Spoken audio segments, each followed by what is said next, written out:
Time to introduce our keynote, Mr. Eduardo Joia. Um, Eduardo Joia is the head of enterprise strategy, architecture, platform, and operations for Truist Financial. Mr. Joia's mission is to transform Truist Information Technology by building and deploying its next generation architecture while at the same time executing the merger between Suntrust and BB&T heritage organizations. Mr. Joia joined Truist from IBM, where he was general manager in charge of global technology services. In that role, Mr. Joia was in charge of the unit tasked with identifying, building, and implementing solutions combining industry knowledge with leading edge technology on operational excellence. In previous roles, Mr. Joia was in charge of Watson Financial Services Unit, leading a global team working with financial institutions to innovate and transform their regulatory and compliance functions. Mr. Joia also served as a global vice president for IBM's Financial Services Cloud, Services and Cloud Vice President for Citigroup, Strategy and Transformation Vice President for IBM's Growth Market Unit, Business Process Transformation and Outsourcing Vice President for Europe. And Mr. Joia has over 30 years of extensive experience, as you can tell, in IT, application management services, business process transformation, and data and voice communications networks. Mr. Joia has a degree in computer science from Pontifical Catholic University in Rio de Janeiro, is fluent in English, Spanish, and Portuguese, and he's a pretty nice guy. So please Thank you. give him a virtual round of applause in the chat. And Eduardo, I turn it over to you, sir. Well, thank you for the nice introduction, Devon, and I've been around. You reading, you just going through my careers, and oh my God, I'm old. So, but as you all know, I'm not a security expert. Maybe I'm 55 miles wide and half an inch deep. When I was invited to do this by Devon to be the keynote speaker, I said, "Well, I can't really talk about security. They know much more than I do. So let me talk about something that I feel comfortable talking about, and that is organizational change, culture, and how does ultimately technology, right, and information technology, which is the area we all work on, how we can make a difference and really power a company. There's always this cliche that technology, everything's like depowered, everything's like depowered. That is true, but how many companies actually leverage that or harness that to its full extent? How many companies really treat technology as an extension of their businesses, and how much technology actually helps the business as opposed to just limp along?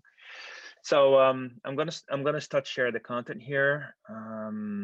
Just a second. Here we are. And where did I put the file? Oh, here it is. Can you see it? Can you see the one? The file? Yes, sir. We see it. Thank you. All right. So the subject for today's presentation is Agile and how you can leverage it to really reshape a company, right? We go to the next slide. So we live in a world today, and I'm going to state the obvious, but it does need to be stated to set a common baseline for us, right? If you think of customers are being the ultimate consumers, and in a lot of industries are B2C, right? And the market I'm more familiar with, which is the financial services sector, the customer is king, right? And retail bank in particular. But in pure retail and consumer packaged goods, everybody consumers are what make you fail or be successful. And consumers as a group, everyone has been more or less accustomed or expect to have a certain speed of change. The smartphone, internet, wireless, we're all shaping the way we behave and shaping the expectations we have from companies, right? So companies today, now you think about, what Netflix and Facebook and Apple and Amazon have done, right, in terms of shaping up the expectations of a typical consumer, of which we are part of, right? There's a certain expectation that things work well, that they are, relatively stable, predictable, the change happens fast, and the interactions are very transactional in the sense that, things get done, and when they get done, they get done quickly. It doesn't take forever. It doesn't take several steps. It's intuitive to use. A lot of emphasis on user experience and user interface. Well, so that's what people expect. On the other hand, what do we have?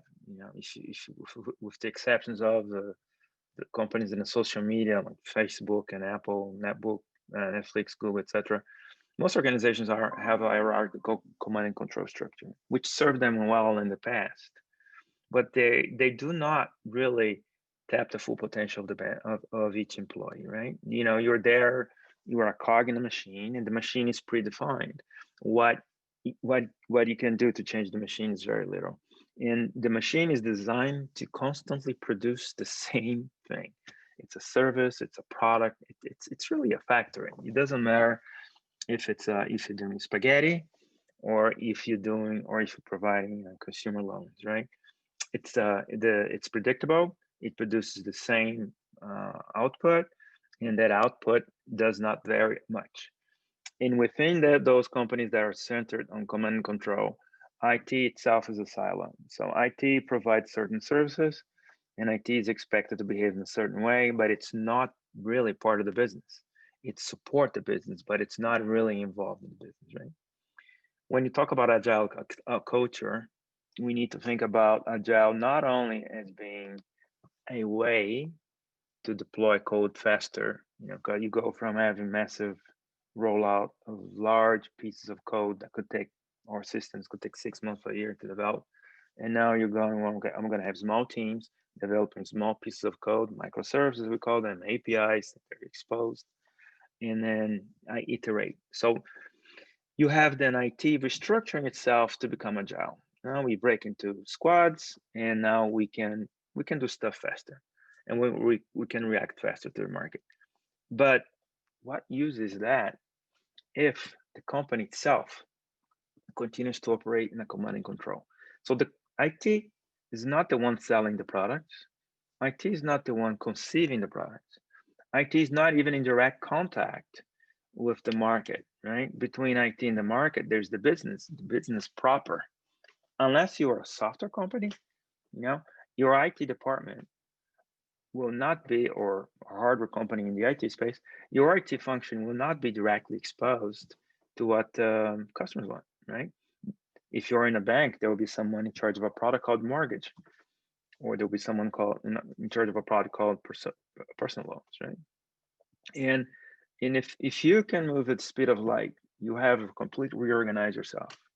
You are now very agile, but business doesn't. Then you basically accomplish nothing. You can turn on a dime, but the company will fail. The company will not be successful, right? So there, Devon, can you hear me? Yes, sir. Yes, All sir. right, I'll just make sure if I don't have lost the audio connection. Yep. So therefore, we have to spend the concept of agile to something a little bigger. Now, agile is not agile technology in terms of IT. You want to have an agile culture, right, permeating the entire company. So you think of a squad as having elements that work in IT. So let's try to visualize what a typical squad would be. It would be somebody from maybe the data office. It will be somebody from cyber security, right? It'll be maybe we need someone for network, maybe we need someone for infrastructure, and then we have to have people from the business side. So, and I'm going to talk about the industry I know best, which is banking. You think of a squad, and you line up and say, well, the bank. How do you line up the squads? Well, the bank has 100 products, and one's mortgage origination, the other's mortgage servicing, the other one's consumer loan, the other personal loans. So the way an entity goes to market is how IT and the squad should be lined up. So if you have 100 products, and each one of those products is a way that you interact with the market, then you should have a squad supporting it, and that squad should be made of a mix of IT folks and business folks. And how would that work then? Then that's basically the great idea here. If business will bring into the squad what the market needs. We need a new campaign. We need to target a certain demographics in the southeast part of the country, certain age people, certain culture, or certain income, and we want to do that, and we want to launch that marketing campaign, or we want to develop a product again to a certain type of demographics. So The people in charge of the business, the go-to-market, they will bring that story into the squad. And then within the squad, there are the resources, the people that can actually make that happen. And they may be working off of a system that already exists, and then they quickly tweak it, or it may be a new system and they can iterate and quickly launch it. But with this approach, rather than having IT isolated in one end and business on the other, you merge the two and you have a squad in which the distinction between IT and business doesn't exist anymore. You have people with certain skills working together to a common objective, which is to make that product, service, whatever it is, successful, right? And that is basically the hypothesis being put forward in this presentation. When you do that, you will end up with a highly decentralized organization, right? You don't have anybody at the top of IT making decisions for everyone. You have squads making decisions which are best for their individual products, for their individual go-to-market strategy. Each squad will have a different answer, right? Automatically, by dissolving that command and control culture, you will be opening more career opportunities and leadership roles to everybody. And when you do that, you'll find out, well, there's it's not a bottleneck anymore. It's not a funnel. There's a lot of opportunities. If I am a company, I can really embrace diversity and inclusion, in terms of different ways of life, different ethnicities, and also different opinions, right? In the command and control, by nature, people have to think a certain way. When you have different squads serving different products or solutions, mortgage may have a different architecture in terms of technology and than consumer loans, right? So you're opening up to be more inclusive of all walks of life and all types of technology, right? The individual who, I'm talking specifically about the people who work in IT. Sometimes my analogy is that they work so removed from reality. It's like they operate in vacuum, and sometimes that can be demotivating, right? You're doing that, you're doing that and working, 40 hours a week, sometimes 60 hours a week, slaving to keep that servers working or the database um, functioning, but you really don't get to see the benefit of that. How is that related to the business the company's in? You really feel removed from the front lines, and that is sometimes, just makes it's draining. It doesn't make it's not as rewarding. Compare that to what will happen if you work in a squad and now you're directly connected to a product. You are directly exposed to what's happening in a day-to-day basis. It's much more thrilling, much more fulfilling, right? So, and as a consequence, a lot of those IT becomes fully integrated with business, and there's no distinction anymore. So, having established a little bit of the core idea, let's go to the next slide and see some of the attributes of that hypothetical organization of ours, right? And by the way, what I'm describing here um, has not been fully implemented by any large corporation that I know of anywhere, right? Well, obviously, with the exception of the FANGs, but if you have a more classical company that's been around for a while, they will come and they'll say, "Well, yeah, I have deployed Agile," and he or she may have done that in a segment of the company and probably within IT, but I very much doubt that anybody will have implemented anything to the extent that really makes a difference. And that's what we're talking about today. So what's an Agile high performer like, right? And this comes from a book which I highly recommend everybody to read. The book will really, at least for me, it light bulb went off when I read that book, right? And the book is called Accelerate the Science of Lean Software and DevOps, Building and Scaling High Performance Technology Organizations. Notice that the subtlety is in the title, High Performance Technology Organization. It's not talking about creating a technology function. It's a technology organization, right? So it's a company powered by technology, not a company that uses technology. So they did this in the book. You if you get to read it. If you don't, I'm going to tell you now. They did this statistical analysis. They look at hundreds of companies over a few years, and they came to the conclusion that the companies that have a truly agile culture, not limited to IT, but the company's culture is agile. The deployment frequency can be it's on demand, multiple deployments per day, right? That's a fantastically high number. How many deployments you do in a day? And I know companies that do 2, 3 drops per year, right? Per day is astounding. But even more astounding is how much time it takes to do the change. 1 hour. Time to recover less than an hour. Now look at the failure rate, 0 to 15. So you can drop code 3, 4, 5 times a day, and your failure rate could be as low as 0 as high as 15. 15% is seems to be like a high failure rate. It's not. But if you can recover in less than an hour, then the impact is negligible, right? So they are constantly iterating. And I will reiterate my original point. It only makes sense for IT to move fast if they know, if we know as IT what we're moving to, right? And where we're moving to needs to be defined by the business guys. So if you're doing all those changes, it's because somebody told you that you're going to be more successful, you're going to gain market share or be more profitable or have happier customers if you do those changes. So the speed at which you move is intrinsically tied to the ability of the person who represents business to you to be able to guide you in the right direction. Right? So the organization structure obviously requires an agile software development, an agile organization. There is this thing called the CI/CD pipeline, which I'm pretty sure you're all familiar with, but I'm going to elaborate a little bit. And the CI/CD pipeline is for you to deploy things several times a day. It's impossible to do that manually, right?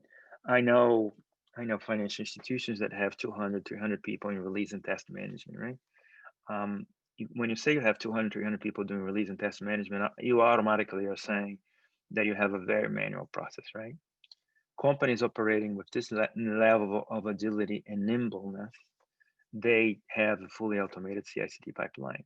Now, from a cyber point of view, what it means is that cyber defines the policies, the tools, the agents defines the policy as code moves through the pipe. An application, there's a story, it comes in. A story is a requirement from someone in business. The mortgage guy comes in and say, hey, we need to have a different type of mortgage now, target a certain type of individual. This is the profile we want to go for. That's a story. It goes in, and then the within the squad, you know, gets assigned to somebody. They iterate a couple times, develop code that goes automatically sent through the pipeline. It's automatically scanned for malware. The quality of this code itself is the quality of the code is scanned. Whether or not it's properly documented gets scanned.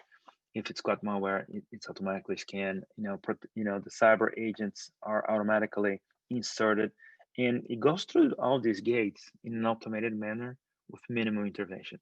So the CI/CD pipeline, it's like these in a car manufacturing will be all these robots that know how to build a car really fast with minimal human intervention, and that's what enables you to have such a high frequency with minimal failure rate, right? And it also protects you much better than having people constantly monitoring firewalls and IPSs and all those devices that protect us from external threats. There's nobody opening or closing a firewall port. The pipeline does that automatically, and the application folks they just do one thing. They just do application. They're not supposed to do anything or mess with anything within infrastructure. So the CI/CD pipeline is an important element of enabling this decentralized agile culture that is built upon squads that move very quickly, powered by automation, enabled by a CI/CD pipeline. And then when code gets deployed, it goes through the pipeline deploys it, there's version control, there's rollbacks and everything else. The infrastructure architecture that supports it is the cloud architecture. So in today's terms, it would get deployed into a container, right? And that container is an abstraction layer that lets it run on-prem, off-prem, Amazon, Google, Microsoft, or on-prem. And as demand grows, if you're terribly successful, if the product is really competitive and everybody is claiming for it, then you know what?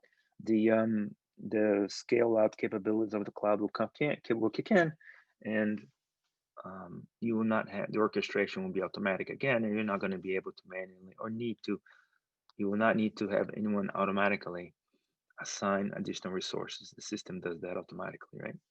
So we move from everything controlled by a few people at the top to a decentralized process where the smallest unit is a squad working and serving a certain product, and it lives and dies by making that product successful, leveraging technology in the form of CI/CD pipeline, well-built CI/CD pipeline, and cloud architecture, right?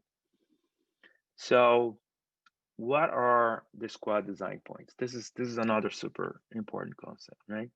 So the ideal member composition, and this is something that came from Google, which I find um, relevant, right? Um, who is in the team matters less than how the people interact, how the team members interact, how they structure their work, and how they view their contribution, right? So you don't need a bunch of superheroes in a squad to make the squad successful. You need people with the right skills, but they don't have to be superheroes. They don't have to be all scientists, right? The important thing is that they have the basic skills, they understand what they're going to be doing, they all agree, they all interact in a positive manner, right? And they understand their contribution. So the ideal member composition is have representatives for all the functions needed to make that squad successful. And you could take an example and say, well, if we have a really good infrastructure as a service implemented in a certain company, then there's no need to have anyone related to infrastructure in a squad, because you can go, you can request a server, you can request storage space, network, everything is prearranged for you. So you would not need anybody from infrastructure. You may not even anybody from cyber either, because cyber as an entity implemented all the policy and the safeguards in the pipeline, and therefore, as you build and push code through to the pipeline, what happens? Nothing. It's automatic. Don't need nobody from cyber.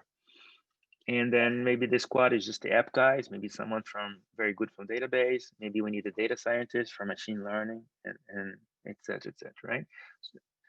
In other situations, you may need somebody from cyber because you're trying to do something that the pipeline doesn't support. You're trying to create a new pattern.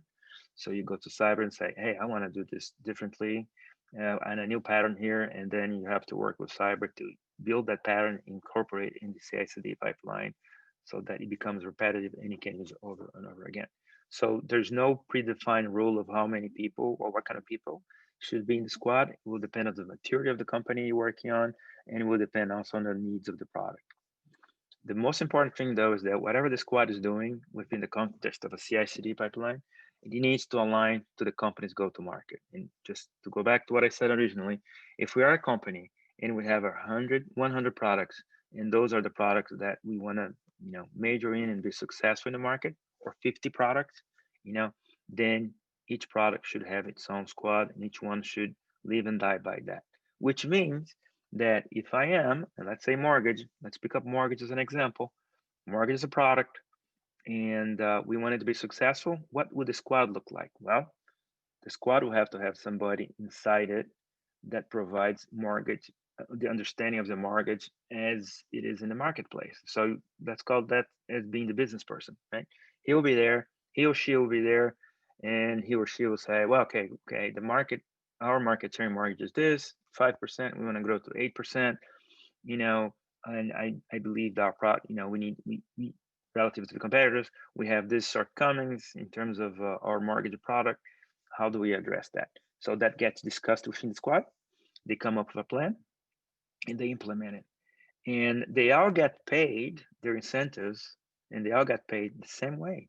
If the mortgage business goes up, they make more money. If it goes down, their incentive pay goes down. They make less money. And if the customers are happy, again, part of the incentive pay, they make more money. If customers are unhappy, high turnover, they make less money. So you start to create the concept of, it doesn't matter if you work in IT or business. All your interests are lined up on one thing: being successful and making sure that mortgage as a business is successful. So everybody starts to row in the same direction. decisions start to be made within the squad. And if you're really a decentralized company, what do you do next? You treat the squad as a startup. So let's stick with our mortgage example, right? What would you do? You would tell them, like, we are a company, over $1 billion company, and mortgages, out of $1 billion in revenue we do, mortgages 50 million, right? Okay, so I'm gonna create this pro forma P&L, profit and loss, and you're gonna manage mortgage as a little business. So you give them a profit and loss, a little balance sheet. These are all pro forma, right? The big company is $1 billion, but you create a fake $50 million company called mortgage, and in it you put the budget needed to run the mortgage business. That's part of the profit and loss. All the expenses related to mortgage, all the revenue related to mortgage, the payroll of the squad members, how much they're using hardware and software, etc. And you give it to them and you say, this is your business. You manage it as if it was a startup.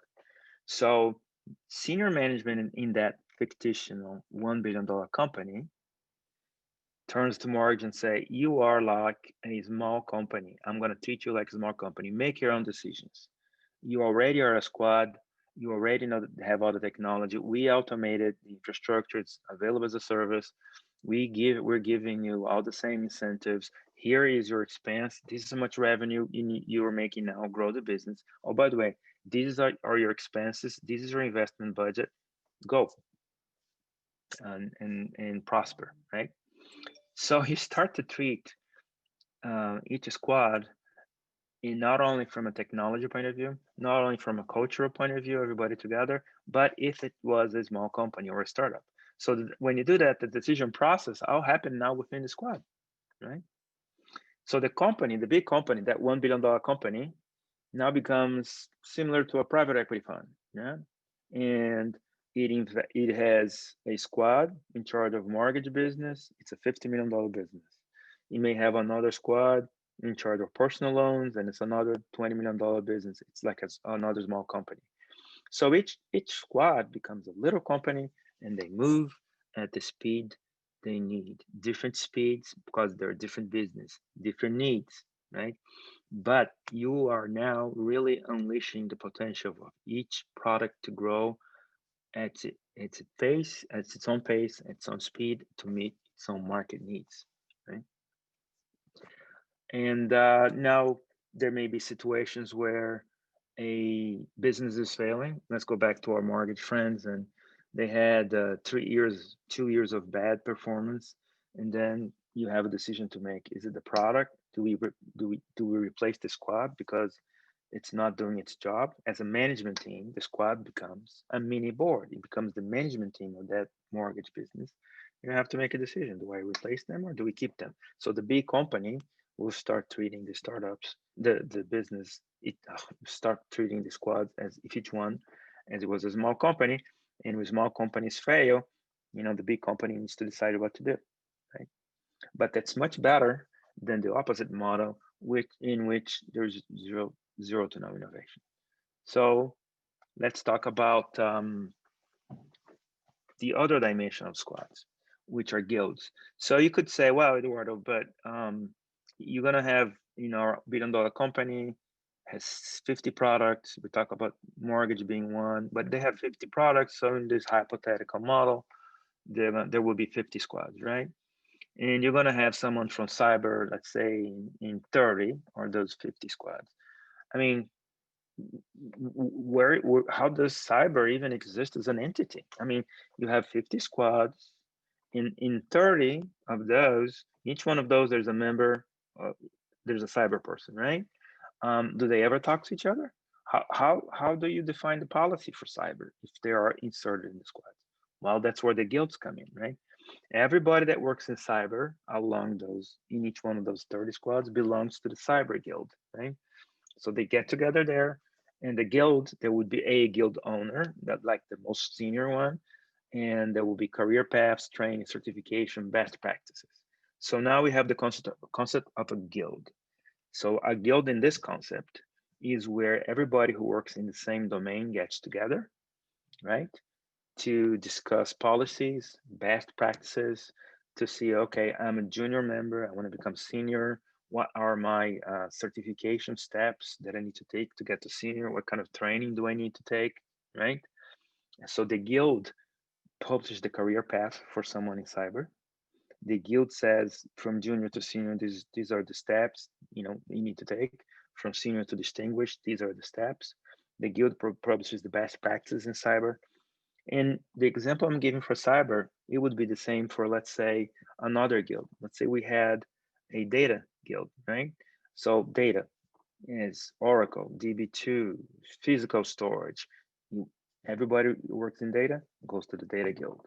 In those squads, there will probably be somebody working in Windows or Linux or VMware operating system stuff, right?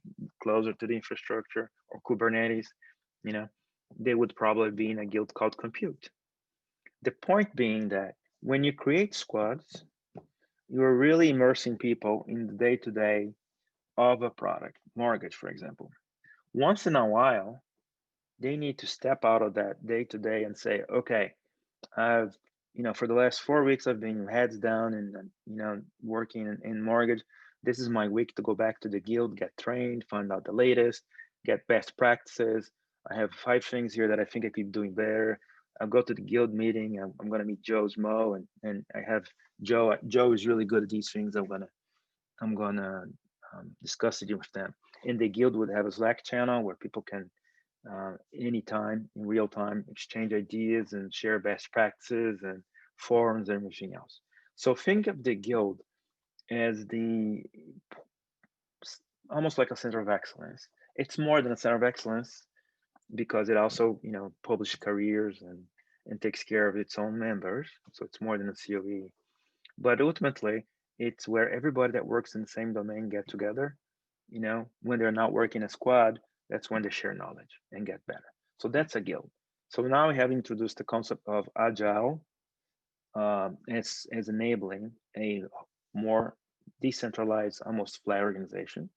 We have introduced the concept of a squad that's not a technically based IT squad, but a squad made up of business and IT, and how that squad should be lined up with a product or a go-to-market of a product, so that its future, its existence is tied to something that is business, and how if the company is managing this properly, that squad, thanks to CI/CD, automation, infrastructure as a service, that squad can run free and do whatever is needed to be successful in the marketplace. And you give it additional freedom by giving it the ability to manage its expenses and investment within the budget that's given to them. So now they really are free, right? But in doing that, to avoid each one in cyber or in compute and network never talking to each other again, and there's no knowledge being shared, you create the concept of guild, right? So what are the benefits of this? Well, with flat organizations, decisions are assigned to the squads, and that creates super important leadership opportunities, right? You don't have to fight for a box in an org chart, and as you get closer to the top, there's less boxes, right? That model gets completely obliterated. So it gives opportunities for people of all walks of life, right? And not only diversity, but also the different opinions.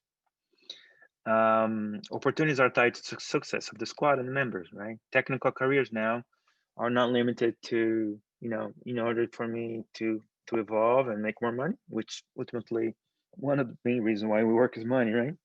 I don't have to become a manager or an executive. Sometimes you have an excellent architect, engineer, becomes a horrible manager. That goes away. Your career as an expert in technology is now a much longer career, a much better career. So because the squads are really close to the action, they quickly detect the problem and they immediately take corrective actions. They are really, they are literally a nanosecond away from the front line, from where the action is. They are on top of it. It's like it's like driving a car at high speed, and they are in the on driving the car. So the IT employees now are fully immersed into business, right? Financial rewards are tied to the success. You are connected. You know what's going on. You know why it's important for that server to be up, or for that application to be up, or for that user interface to be better. You know that if you if you don't have 5 nines availability, you're going to lose customers. You know what happens if your data gets compromised, and why it's important to really enforce a proper controls and security, right? Novelty, that may be one of the most important ones here, right? Because when you are really close to what's happening, and you don't have to explain to somebody 3 layers above because an idea is good, right? And that person being layers above you, and 3 layers removed from the market, removed, that person, explain to me again why we need to do this. And most part of the time, that doesn't work well. So now the novelty, the creativity gets done within the squad. Okay?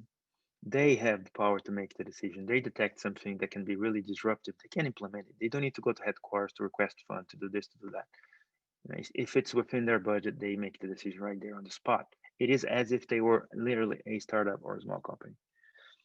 And a lot of projects that today get created because, oh, I'm going to upgrade every single version of my, I want my EMC storage to be upgraded because I need it. And all of a sudden, no, there's no benefit in upgrading storage. If you're in a squad, you would spend $5 million upgrading. Do we really need to do that?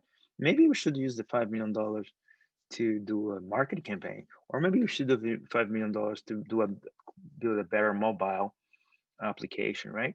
The dynamics change. You don't have people fighting for budget within the company, trying to get a budget for something that they own. Now they are working together. They will make more money, less money, if a certain if mortgage, my example, keeps getting better. So the investment decisions are made collectively by the people who will benefit from it, or if the decision is wrong, will suffer from that. That completely changed the game, right?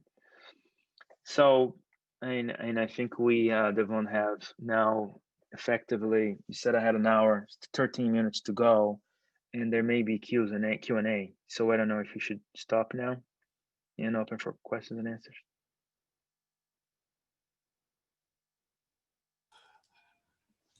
All right. So I mean, thank you very much. Are there any Q&A? If there is, please don't hesitate to type them into the chat. Yes, no, maybe so.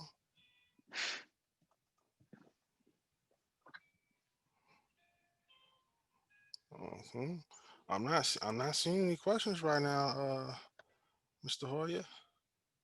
I'm seeing some thank yous. I'm seeing some claps in the chat. Thank you. Yeah, yeah. So, I mean, honestly, very, very good talk.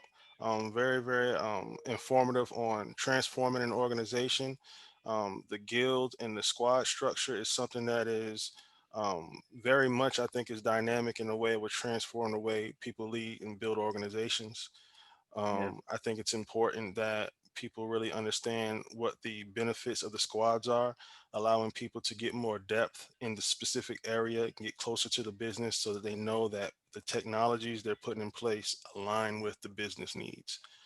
And I think that's something that can sometimes get missed in cybersecurity, right? Yeah. Sometimes in cyber, we have a tendency to secure for security's sake and not always secure for the specific business need.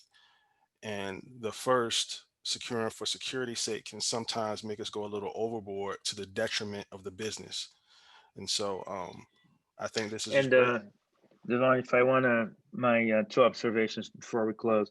The Yes. number one is that Agile is methodology. Well, everybody more or less agree on the basics, Squad and Scrum and stuff.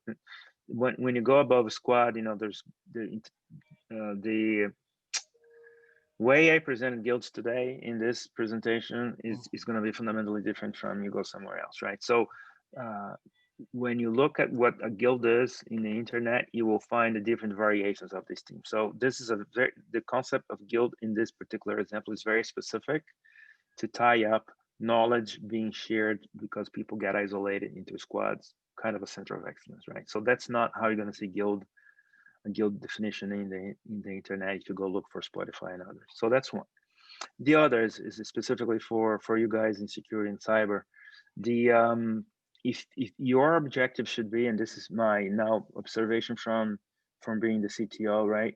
Um, you have a role, super important role to play, maybe the most important role to play nowadays in protecting the. There's so many bad actors out there. It's unbelievable, and some of them are state financed, as we know, and we know who they are, right? Yes. So you're like the first and last line of defense. So it's super important to think about zero trust, Hmm. but also to protect even for bad actors within, which Hmm. is maybe a big threat, right? And the Achilles heel of this. I want you guys to think about a CI/CD pipeline, and if you embed policy in the code through the CI/CD pipeline, and the CI/CD pipeline is the only entry door to deploy anything into production, inclusive of the network, then if you by virtue of working with the DevOps guys, you embrace the concept of DevSecOps, so that the CI/CD pipeline automatically blocks everything, scans everything, and there's no other path. Then you have your choke point, right? You know that no firewall port will be misconfigured, nothing, because nobody can access it, right? So, and obviously this goes with privileged access not being available to developers. Obviously, right? If you give privileged access to developers, you're suicidal. But now you you also block an application. You scan and you block an application from once in production to change a configuration or open an IP, open a firewall port that exposes an IP address.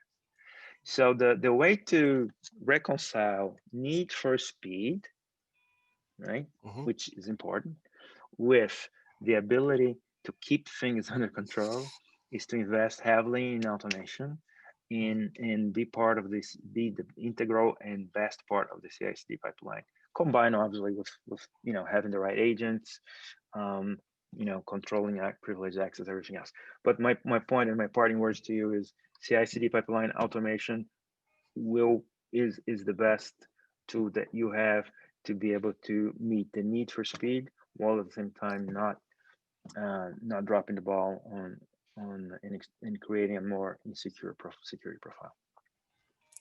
Very, very good. Very well said, sir. Well, look, thank you very much. Nice Everybody, to meet you. please give a virtual round of applause to Eduardo Joia. Great talk. It's a pleasure. Lot of great information. And so I just thank you. All right. Have a good evening, everyone. All right. Thank you, All right. Eduardo. Everybody else, all the attendees, please take the time to go into